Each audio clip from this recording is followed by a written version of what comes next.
Hello friends, आपका स्वागत है मेरे YouTube channel the digital oceans पर। आज लोग हम वीडियो देखेंगे PHP MySQL इंटरव्यू क्वेश्चंस के। इससे पहले मैंने वीडियो बनाई थी सेपरेट PHP इंटरव्यू और MySQL इंटरव्यू की। ये जो वीडियो है ये दोनों का कंबाइन है।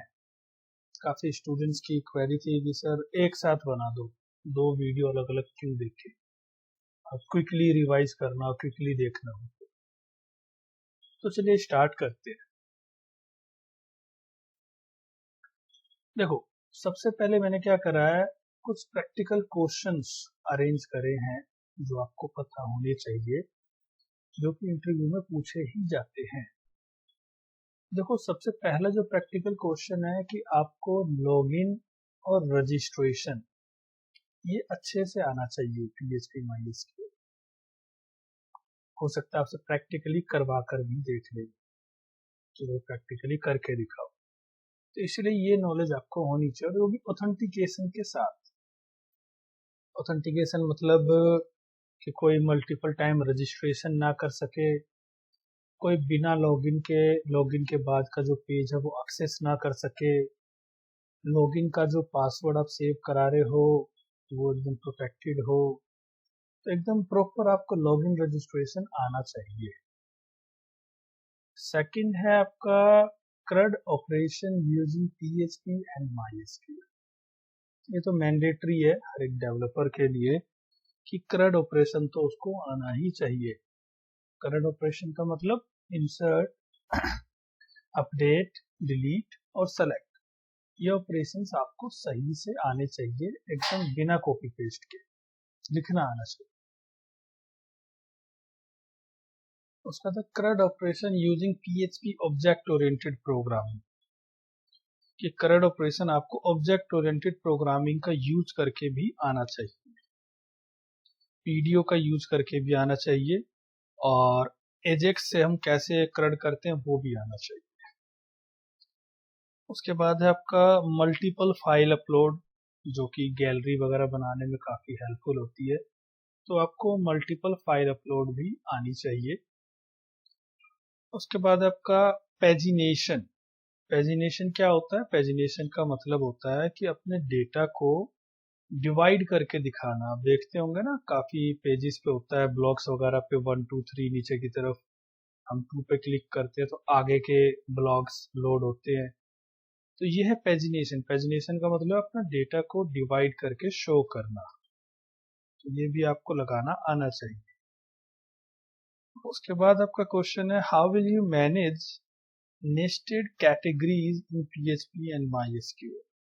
ये भी मेरे एक स्टूडेंट से पूछा गया था कि अगर नेस्टेड कैटेगरीज हैं तो उसको आप कैसे मैनेज करोगे, मतलब उसका टेबल स्ट्रक्चर क्या होगा या PHP का कोड क्या लिखोगे। देखो, मैंने इसके ऊपर वीडियो भी बना रखी है नेस्टेड कैटेगरी के ऊपर, आप जाके देख सकते हैं। मैं इसका लिंक जो है डिस्क्रिप्शन में दे दूंगा। इसमें जितने टॉपिक्स मैंने लिखे, ज्यादातर की वीडियो मैंने बना रखी है, तो उनका लिंक मैं आपको डिस्क्रिप्शन में दे दूंगा। आप उसको प्रैक्टिकली देख सकते हैं और इम्प्लीमेंट कर सकते हैं। बातें इसी पे नेस्टेड कैटेगरी पे। नेस्टेड कैटेगरी का मतलब है एक कैटेगरी, सब कैटेगरी, फिर उसके अंदर सब कैटेगरी, मतलब n लेवल तक, पता ही नहीं कितना बनाना। तो इसके लिए ना PHP में रिकर्सन यूज किया जाता है। और टेबल का स्ट्रक्चर कैसा है वो आप वीडियो में देखेंगे तो ज्यादा क्लियर हो पाएगा। ऐसे देखो, सेकंड क्वेश्चन रिकर्सन के ऊपर आगे कि रिकर्सन क्या है, उसका एग्जांपल। तो उसका एक एग्जांपल तो यही है, नेस्टेड कैटेगरी। दूसरा एग्जांपल आपका कमेंट सिस्टम। जो भी आप देखते हैं ना ब्लॉग में, कमेंट रिप्लाई, चाहे यूट्यूब में भी आपका कमेंट है, रिप्लाई है। तो ये जो ऑप्शन है ये रिकर्सन से आसानी से बनाया जा सकता है। उसके बाद है आपका how to create dynamic pages using PHP and MySQL। कि PHP में डायनामिक पेजेस कैसे बनाते हैं। ये इनडायरेक्टली आपसे यही पूछ रहा है कि भाई वेबसाइट बनानी आती है कि नहीं, डायनामिक वेबसाइट। क्योंकि डायनामिक वेबसाइट का मतलब भी डायनामिक पेजेस। तो ये ना कुछ प्रैक्टिकल क्वेश्चंस हैं, ये आपको अच्छे से प्रिपेयर करने, आपको एक एक चीज प्रैक्टिकली बड़े अच्छे से आनी चाहिए। अब चलते हैं अपना थ्योरेटिकल की तरफ। थ्योरेटिकल में देखो सबसे पहला क्वेश्चन है व्हाट इज पीएचपी। ये बड़ा ही बेसिक क्वेश्चन है, कुछ इंटरव्यूअर पूछते हैं इस क्वेश्चन को, कुछ नहीं पूछते, लेकिन ठीक है, आपको पता होना चाहिए भाई, आप पीएचपी डेवलपर हो, आपको कम से कम ये तो पता हो कि पीएचपी क्या है। तो पीएचपी जो है सर्वर साइड स्क्रिप्टिंग लैंग्वेज है, जिसका हम यूज करते हैं डायनामिक वेबसाइट और वेब एप्लीकेशन बनाने के लिए। पीएचपी की फुल फॉर्म है हाइपर टेक्स्ट प्री प्रोसेसर, जो कि पहले इसका नाम था पर्सनल होम पेज, और ये एक स्क्रिप्टिंग लैंग्वेज है। देखो, ये क्रॉस क्वेश्चन पूछा था एक स्टूडेंट से मेरे कि स्क्रिप्टिंग लैंग्वेज और प्रोग्रामिंग लैंग्वेज में क्या डिफरेंस है, पूछा जा सकता है, तो ये आपको पता होना चाहिए। देखो, स्क्रिप्टिंग लैंग्वेज का मतलब है जो कि रन टाइम पे एग्जीक्यूट होती है, मतलब कंपाइल नहीं करी जाती, सीधा रन हो जाती है, उसको बोलते हैं स्क्रिप्टिंग लैंग्वेज। इतना लिखा है, इतना पढ़ने की जरूरत नहीं। प्रोग्रामिंग लैंग्वेज क्या होता है? प्रोग्रामिंग लैंग्वेज पहले कंपाइल होती है, मतलब पूरा कोड पहले सही से चेक होता है, अगर कोई एरर है तो उसको रिजोल्व करो तभी वो रन होगी। जबकि स्क्रिप्टिंग में ऐसा नहीं है, स्क्रिप्टिंग सीधा रन हो जाएगी, उसके बाद एरर बताएगी भाई देखो ये एरर है। तो पहला तो ये डिफरेंस है दोनों में। दूसरा, जो स्क्रिप्टिंग लैंग्वेज है वो डिपेंडेंट रहती है किसी दूसरे लैंग्वेज के ऊपर, अगर हमें कुछ करना है तो। जैसे पीएचपी, आप सिर्फ पीएचपी का यूज करके कुछ नहीं बना सकते, उसके लिए HTML, CSS, बूटस्ट्रैप, डिजाइनिंग तो होनी चाहिए, तभी तो उसमें पीएचपी अप्लाई करेंगे। जबकि प्रोग्रामिंग लैंग्वेज में ऐसा नहीं है। जैसे सी प्रोग्रामिंग, वो इंडिपेंडेंट है, उसको मतलब नहीं है किसी से। C++, तो प्रोग्रामिंग लैंग्वेज में क्या हो, सारे फीचर्स होते हैं कि वो खुद कुछ ना कुछ उसमें हम क्रिएट कर सकते हैं उसका यूज करके। तो ये आपका दूसरा डिफरेंस है। तीसरा, यही मेन डिफरेंस यही है कि भाई स्क्रिप्टिंग जो है रन टाइम पे एग्जीक्यूट होती है, प्रोग्रामिंग लैंग्वेज जो है वो कंपाइल टाइम है, और स्क्रिप्टिंग जो है डिपेंडेंट रहती है, और प्रोग्रामिंग लैंग्वेज इंडिपेंडेंट है। ये मेन डिफरेंस है दोनों के बीच में। अब आ जाते हैं नेक्स्ट क्वेश्चन की तरफ। नेक्स्ट क्वेश्चन है हमारा पीएचपी एडवांटेजेस एंड डिसएडवांटेजेस। भाई पीएचपी यूज करने के क्या फायदे हैं और क्या नुकसान है।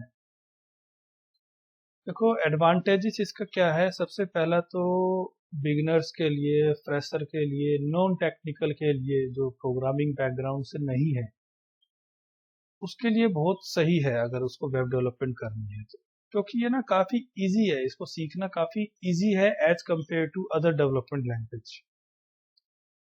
यही इसके पहला एडवांटेज है, it is easy to learn and use. Second advantage है इसका, इट इज ओपन सोर्स, मतलब कि ये फ्री है, स्टूडेंट पॉइंट ऑफ व्यू से भी और कंपनी पॉइंट ऑफ व्यू से भी फ्री ऑफ कॉस्ट है, जिसकी वजह से अगर हम पीएचपी में वेब डेवलपमेंट करते हैं तो कॉस्ट कटिंग हो जाती है काफी, मतलब कम पैसों में वेबसाइट और वेब एप्लीकेशंस रेडी कर दी जाती है। थर्ड नंबर है, इट इज वर्सटाइल। ये कोई एडवांटेज नहीं कहेंगे, ये इसका कहना ये है कि भाई मैक, विंडो, लिनक्स सब पे चल जाता है ये, जबकि अगर हम .NET की बात करें तो वो सिर्फ विंडो पे चलता है।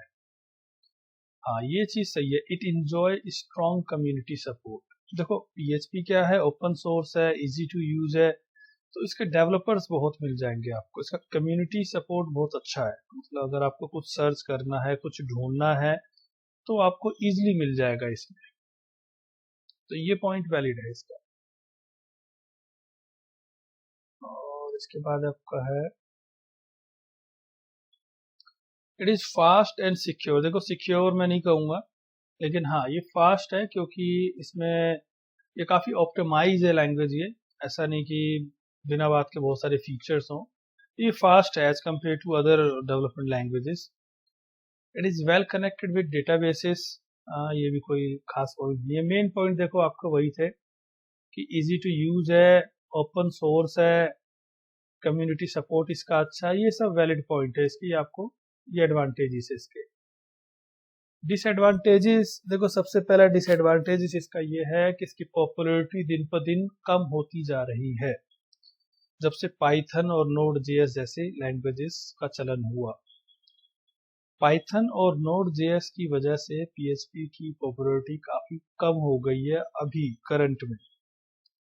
तो ये इसका पहला डिसएडवांटेजेस है, जिसकी वजह से इसकी जॉब और कहीं ना कहीं इसकी थोड़ी सी रेपुटेशन डाउन है। मैं ये नहीं कहूँगा कि भाई ये बेकार है, क्योंकि मैं खुद भी एक पीएचपी डेवलपर हूँ। ये बहुत अच्छी लैंग्वेज है, लेकिन पॉपुलैरिटी कहीं ना कहीं डाउन होने की वजह से दिक्कत होती है एक जॉब ढूंढने में या फिर काम लाने में। ठीक है।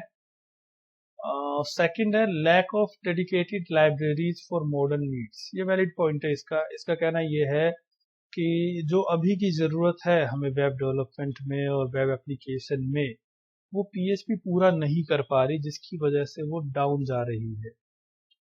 जैसे कि कहता है कि पाइथन में टेंसर फ्लो है, थाइनो है, कीरा है, या फिर मशीन लर्निंग है, एंड बहुत सारी चीज़ें पाइथन इंट्रोड्यूस करता है, जिससे कि वेब डेवलपमेंट को काफ़ी और थोड़ा मॉडर्न बनाता है, जो कि पीएचपी नहीं दे पा रहा। तो ये डिसएडवांटेजेस है इसका सेकंड पॉइंट। थर्ड, सिक्योरिटी इसकी उतनी खास नहीं है। Fourth, poor error handling. अगर हमें एरर हैंडलिंग करनी है तो वो भी इसमें कुछ खास नहीं है। ये कुछ इसके डिसएडवांटेजेस थे।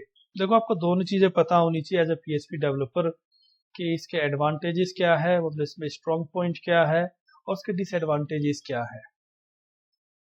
थर्ड नंबर है कि आप डेटाबेस से क्या समझते हो। ये माई एसक्यूएल का क्वेश्चन आ गया, क्योंकि जब दोनों का क्वेश्चन हम दोनों का कर रहे हैं एक साथ, तो आपसे ऐसे मिक्सिंग पूछे जाएंगे। कभी माई एसक्यूएल का क्वेश्चन पूछ लेंगे, कभी पीएचपी का क्वेश्चन पूछ लेंगे। उसी तरीके से मैंने क्वेश्चन अरेंज किया है। इसलिए क्वेश्चन क्या है आपका कि what do you mean by database, कि आप डेटाबेस से समझते क्या है। बिल्कुल बेसिक क्वेश्चन है, लेकिन टू द पॉइंट क्वेश्चन है। कई डेवलपर ऐसे मिल जाएंगे, आपको फ्रेशर से पूछ लोगे तो बता ही नहीं पाएगा कि डेटाबेस क्या है। वो कहेगा सर डेटाबेस माई एसक्यूएल होता है। तो नहीं, देखो डेटाबेस क्या है, कलेक्शन ऑफ डेटा है। मतलब डेटाबेस एक ऐसा प्लेस है जहां पे हम डेटा को रखते हैं प्रॉपर मैनर में। जैसे इसमें लिखा है, देखो, a database is a structured collection of data stored in a computer system and organized in a way to be quickly searched. With databases, information can be rapidly retrieved.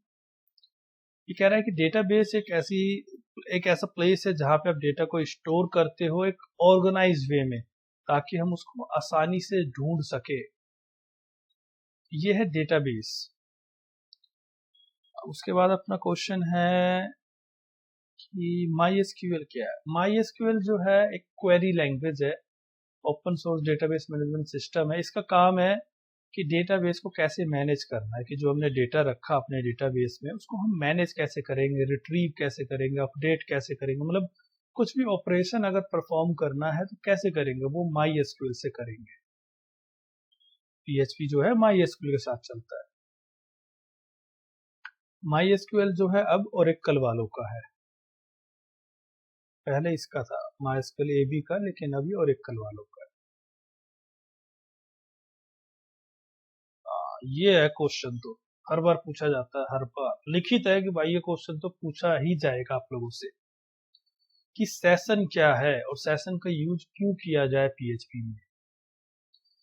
देखो, session का use हम करते हैं information को store करके एक जगह से दूसरी जगह पास करने के लिए। जैसे इसमें लिखा है, use to store and pass information from one page to another. इसका एक एग्जांपल मैं आपको बताऊं तो हम जब भी ई कॉमर्स वेबसाइट पर लॉगिन करते हैं, तो आप देखो, जब भी हम लॉगिन करते हैं अपने ऑर्डर पेज पे जाते हैं तो वहां पे हम देखते हैं हेलो और हमारा नाम लिखा आता है। तो वो क्या करता है, लॉगिन पेज से आपके नाम को डैशबोर्ड पे ऑर्डर पेज पे पास कर रहा है। या फिर काफी वेबसाइट्स ऐसी होती है जिसपे मल्टी स्टेप रजिस्ट्रेशन फॉर्म होते हैं, जैसे वीजा वगैरह में होते हैं, कि थोड़ा सा फिल किया आपने, नेक्स्ट किया, तो नेक्स्ट पे थोड़ी सी इन्फॉर्मेशन दिखेगी, फिर आप फिलअप करोगे, फिर फाइनल आपको एक आउटपुट दिखेगा कि देखो भाई आपने ये पूरा फिलअप किया। तो जब भी आपको ऐसी ज़रूरत लगे कि मेरे को एक पेज से दूसरे पेज पे डेटा ट्रांसफ़र करना है, तो उसके लिए हम सेशन यूज करते हैं। अब ये पूछा व्हाट इज सेशन, जो है एक वेरिएबल है जिसका हम यूज करते हैं डेटा को स्टोर करने के लिए। सेशन यूज करने के लिए आपको लिखना होता है सेशन स्टार्ट, उसके बाद आप सेशन यूज कर सकते हो। और सेशन में डेटा स्टोर करने के लिए हम यूज करते हैं $_ सुपर ग्लोबल। ये आप जो मर्जी नाम दे सकते हो, ये वेरिएबल का नाम है। इसके अंदर आपको जो भी डेटा स्टोर करना है वो आप स्टोर कर सकते हो। और जिस पेज पे आप डेटा गेट करोगे वहां पे ऐसे गेट करोगे। ये सेशन है, बड़ा इंपॉर्टेंट टॉपिक है। नेक्स्ट क्वेश्चन है आपका, what is an array, types of arrays in PHP. Array जो है वो हर एक प्रोग्रामिंग में बहुत इंपॉर्टेंट है समझना। एरे क्या है? एरे एक वेरिएबल है जिसके अंदर आप मल्टीपल वैल्यूज को स्टोर कर सकते हैं। नॉर्मल वेरिएबल में क्या होता है, एक वेरिएबल में एक ही डेटा सेव होगा, लेकिन एरे एक ऐसा वेरिएबल है जिसमें आप मल्टीपल वैल्यूज को स्टोर कर सकते हो।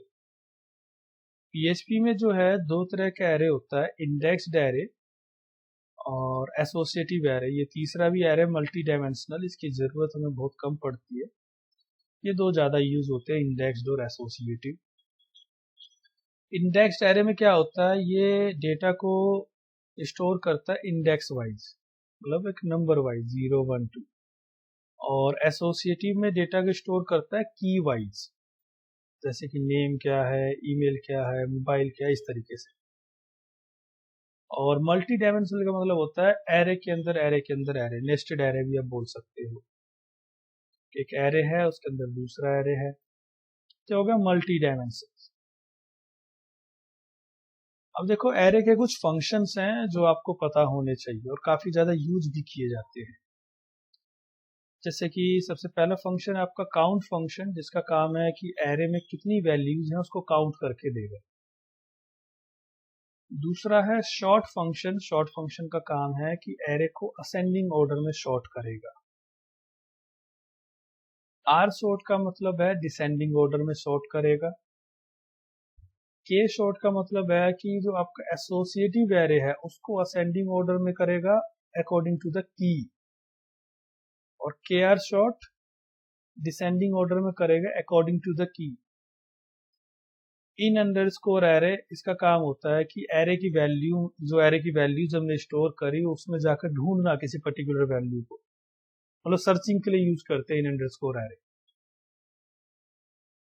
ए शॉर्ट का मतलब है ascending order according to the value associative array में। A R sort descending order according to the value. तो ये ना कुछ फंक्शंस हैं जो आपको पता होने चाहिए, ये काफी ज्यादा यूज भी किए जाते हैं। उसके बाद आपका कॉमनली यूज्ड स्ट्रिंग फंक्शंस, कि भाई स्ट्रिंग के कौन कौन से फंक्शंस ऐसे हैं जो पीएचपी में कॉमनली यूज करे जाते हैं, ज्यादातर यूज किए जाते हैं। तो देखो उसमें सबसे पहला इसने दे रखा है स्ट्रिंग लेंथ, कि स्ट्रिंग की लेंथ फाइंड आउट करनी है। हालांकि ये कॉमन नहीं है, कॉमन आपका ये है एसटीआर रिप्लेस। ये काफी ज्यादा यूज किया जाता है प्रैक्टिकली, कि हमें पर्टिकुलर सिंबल या पर्टिकुलर कैरेक्टर को रिप्लेस करना होता है तो हम यूज करते हैं str_replace। सब str भी काफी यूज होता है। सब str का यूज होता है पर्टिकुलर कैरेक्टर या वर्ड को एक्सट्रैक्ट करने के लिए। str_to लोअर का काम होता है कि जो भी हमने लिखा उसको लोअर केस में कन्वर्ट करना। अपर का काम होता है अपर केस में कन्वर्ट करना। हालांकि लोअर अपर ज्यादा यूज नहीं होते, ये यूज होते हैं UC words, UC first. UC word क्या करेगा कि जितने भी वर्ड्स हैं उसका पहला लेटर कैपिटल कर देगा। और यूसी फर्स्ट क्या करेगा कि जो सेंटेंस स्टार्ट है उसमें जो पहला वर्ड है उसका पहला लेटर कैपिटल कर देगा। ये यूज होता है। ट्रिम, ये भी काफी ज्यादा यूज होता है। ट्रिम का काम होता है कि आपने कुछ लिखा, उससे पहले और उससे बाद का, मतलब राइट और लेफ्ट का स्पेस हटा देता है। इसका यूज हम करते हैं फॉर्म वैलिडेशन में। स्ट्रिप टैग्स, इसका भी यूज हम करते हैं फॉर्म वैलिडेशन में। ये एचटीएमएल के कैरेक्टर्स को हटा देता है। एचटीएमएल टैग, एचटीएमएल जो भी हम लिखते हैं उसको रिमूव कर देता है ये। उसके बाद आपका क्वेश्चन है data types in my SQL. बहुत इंपॉर्टेंट क्वेश्चन है डेटा टाइप कि माई एसक्यूएल में कौन कौन से डेटा टाइप हैं और क्या है डेटा टाइप। तो इसमें देखो लिखा है MySQL data types are important to understand before you start creating and working with a MySQL database.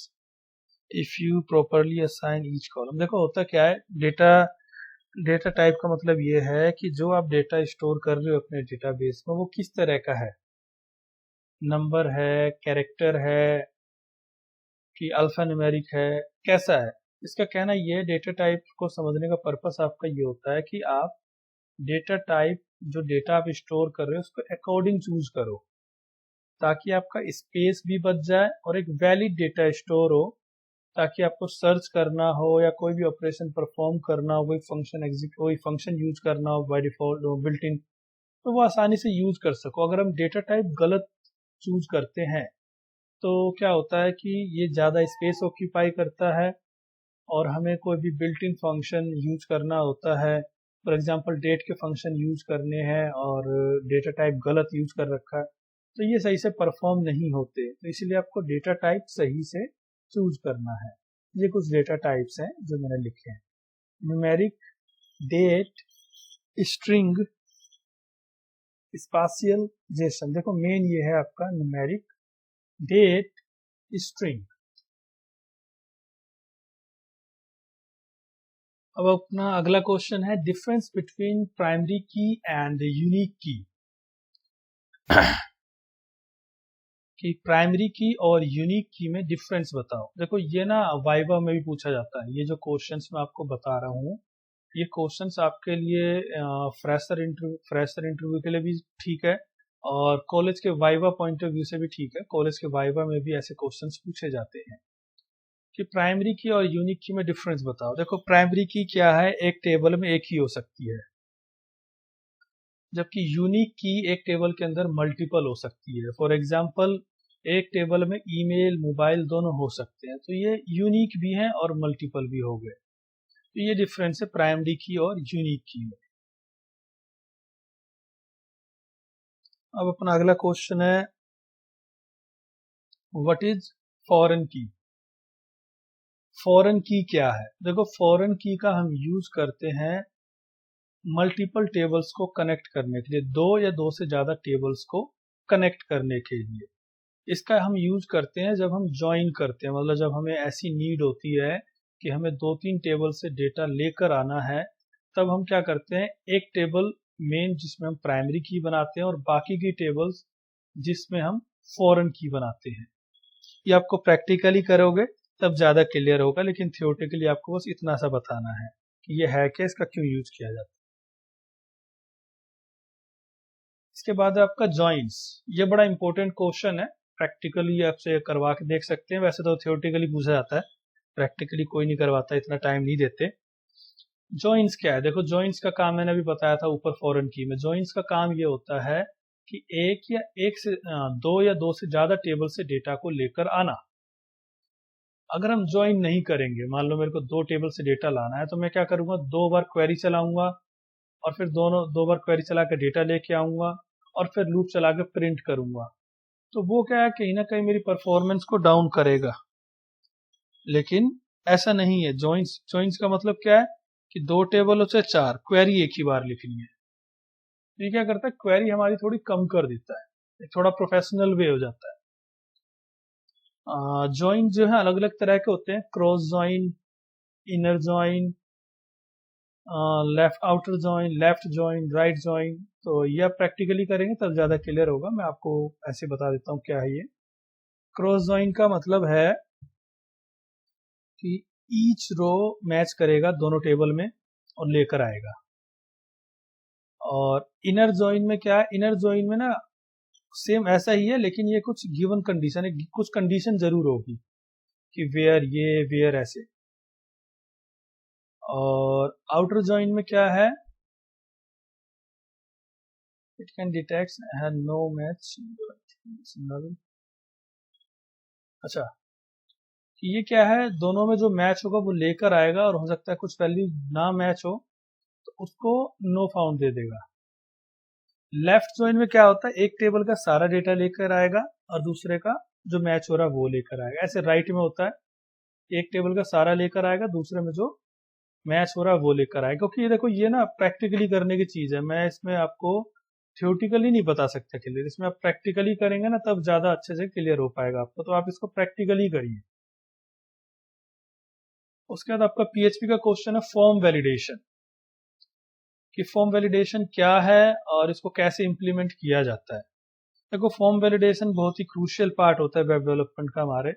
अगर हम अपने फॉर्म को सही से वैलिडेट नहीं करेंगे तो हमारी वेबसाइट जो है अनसिक्योर रहेगी, मतलब ज़्यादा चांसेस है उसके हैक होने के, उसमें वायरस अटैक्स होने के। तो अपने वेबसाइट को प्रोटेक्ट करने के लिए हम फॉर्म वैलिडेशन यूज करते हैं, और एक वैलिड डेटा लेने के लिए हम फॉर्म वैलिडेशन यूज करते हैं। फॉर्म वैलिडेशन जो है दो तरह की होती है, client side validation, server side validation. Client side validation जो है वो jQuery से लगाई जाती है या फिर जावास्क्रिप्ट से, ये आपको डिजाइनर लगा कर देता है।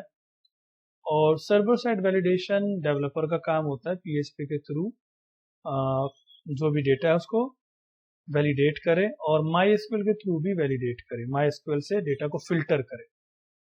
तो ये आपको प्रैक्टिकली आना चाहिए, मैंने कुछ कोड लिखा है। वैलिडेशन में क्या होता है ना, सबसे पहले ये चीज देखी जाती है कि कौन कौन से इनपुट्स हैं उनको रिक्वायर्ड बनाना, मैंडेटरी बनाना है। और फिर उसके बाद देखा जाता है कि अच्छा नेम है तो उसके अंदर सिर्फ नेम एंटर हो, नंबर ना डले। मोबाइल नंबर है तो सिर्फ नंबर एंटर हो। तो इस तरीके से फॉर्म को पूरा वैलिडेट किया जाता है। उसके बाद डेटा को फिल्टर किया जाता है कि उसमें कोई स्पेशल सिंबल या कैरेक्टर ना हो। नेक्स्ट क्वेश्चन है अपना फाइल अपलोड। फाइल अपलोड का कोड तो देखो लिखवा के देख लेते हैं, ऐसे क्वेश्चंस पूछे जाते हैं। काफी स्टूडेंट से पूछे गए हैं कि भाई दो MB से कम की JPG फाइल अपलोड करानी है सिर्फ, या कोई भी फाइल अपलोड करानी जिसका साइज 2 MB से कम होना चाहिए। ऐसे कभी कभार ऐसे ही पूछ लेते सीधा कि फाइल अपलोड का कोड लिख के दिखा दो। तो फाइल अपलोड का जो कोड है ना, विदाउट वैलिडेशन सिर्फ 3 लाइन का होता है, वो आपको प्रैक्टिकली आना चाहिए। और अगर वैलिडेशन के साथ है तो वैलिडेशन में भी कुछ नहीं, ये साइज हो गया और ये आपका टाइप हो गया, ये आपको आना चाहिए। उसके बाद मल्टीपल फाइल अपलोड, आपको मल्टीपल फाइल अपलोड भी आना चाहिए कि एक से ज्यादा फाइल अपलोड हम कैसे करा सकते हैं लूप का यूज करके। उसके बाद है what are the common MySQL functions, कि MySQL के ऐसे कौन कौन से फंक्शंस है जो बहुत ही कॉमनली ज्यादातर यूज करे जाते हैं। जैसे कि एवरेज, कोई मान लो वेब एप्लीकेशन है अकाउंटिंग की, चाहे स्टूडेंट मतलब स्कूल की एप्लीकेशन है, तो वहाँ होता है ना एवरेज मार्क्स निकालने हैं, एवरेज नंबर निकालने हैं, तो एवरेज फंक्शन वहाँ यूज कर सकते हैं। मैक्स यूज कर सकते हैं, मिन, ये सारे मैथ के फंक्शन मतलब कैलकुलेशन से रिलेटेड, कंपैरिजन से रिलेटेड फंक्शंस हैं जो कि काफी ज्यादा यूज करे जाते हैं। सम निकालना है किसी कॉलम का तो सम निकाल सकते हैं।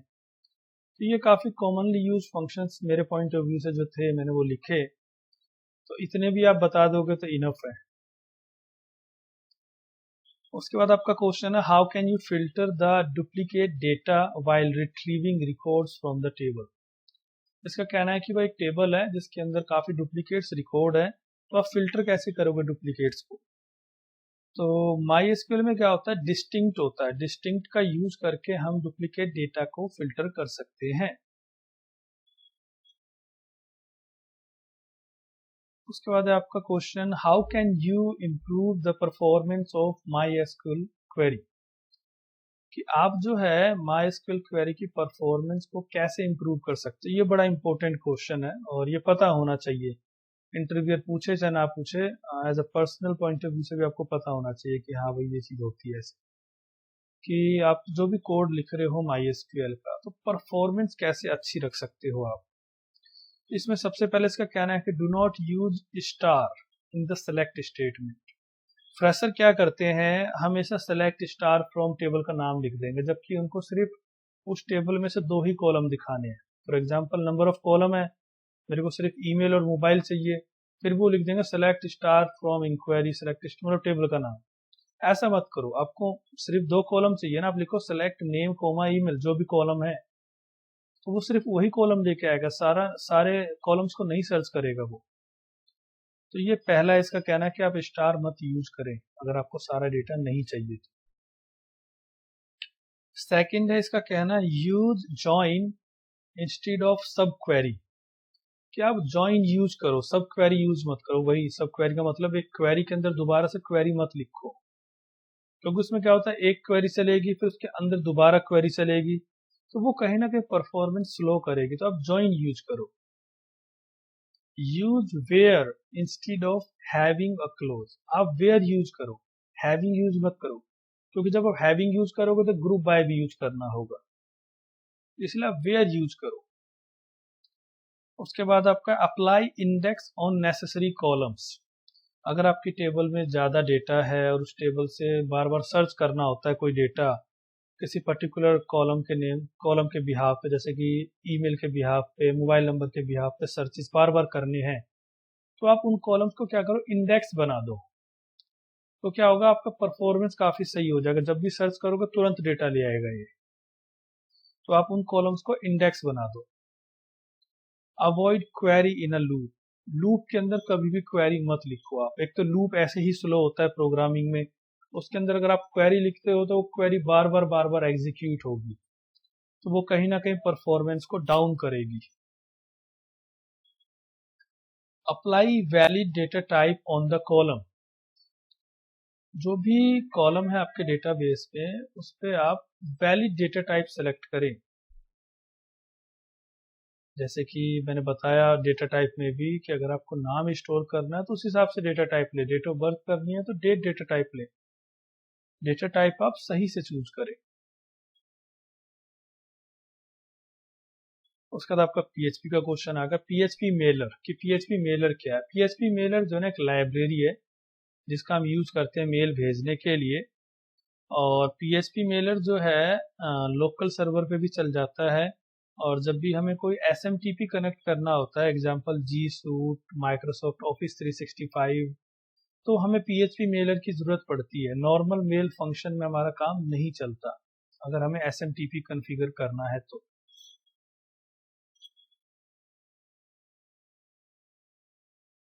उसके बाद आपका क्वेश्चन है how to send HTML email, तो आपको ये पता होना चाहिए कि ईमेल कैसे भेजते हैं।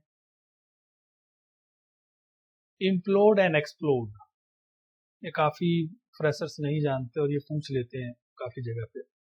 इम्प्लोड एक्सप्लोड क्या है, देखो इम्प्लोड का काम होता है कि एरे को स्ट्रिंग में कन्वर्ट करना। फॉर एग्जांपल चेकबॉक्स हैं आपके पास मल्टीपल, जैसे ये चेकबॉक्स हैं मल्टीपल, अब ये क्या है, एरे है।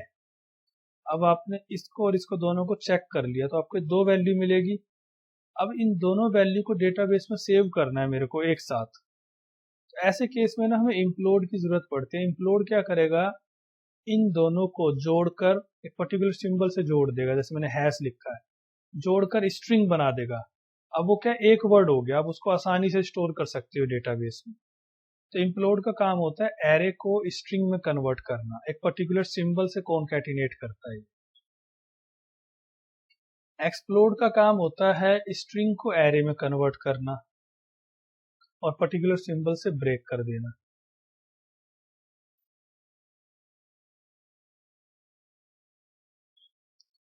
उसके बाद आपका क्वेश्चन है व्हाट इज अ ट्रिगर। ये देखो फ्रेशर का क्वेश्चन नहीं है इसलिए मैं इसको बहुत ज़्यादा प्रायोरिटी पे नहीं रखूंगा, लेकिन आप कई कंपनी पूछ लेते हैं फ्रेशर से भी ट्रिगर क्या है। देखो ट्रिगर का काम ये होता है कि जब भी कोई रो आपने डिलीट करी, कोई डेटा डिलीट किया या कोई डेटा अपडेट किया, कोई डेटा इंसर्ट किया, तो उसका एक पर्टिकुलर रिकॉर्ड रखना है आपको कि भाई ऐसा कुछ हुआ है।